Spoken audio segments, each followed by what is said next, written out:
тұрмысқа шықпай жатып. Бұлар мені асырап алған, күн көрсетпейді адамға. Ештеңе істесем де жақпаймын. Тек тірлік істеуге керекпін бұларға мен.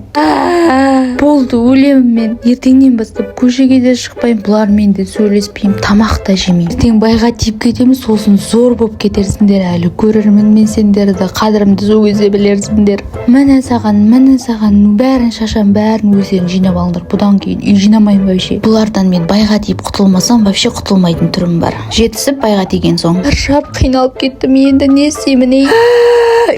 Өлей жылап, өлей сәл қалды балам оянып кетуге, аузыңды жамам сағынып кеттім, үйдегілер сағынып кеттім. Соқта жүргенде неменеге өзім күйіпсім, неменеге жылай берген, болмайтын нәрсеге жылап сықтай берген ба сонда? Бұл қиыншылықтардың біреуі болған жоқ қой, жынды болған екенмін да сонда. Ей, тоқта, балам ұйықтап жатыр екен ғой, барып ыдыс жуып келейін, кейін келіп асықпай жылап алармын. Кеттім мен.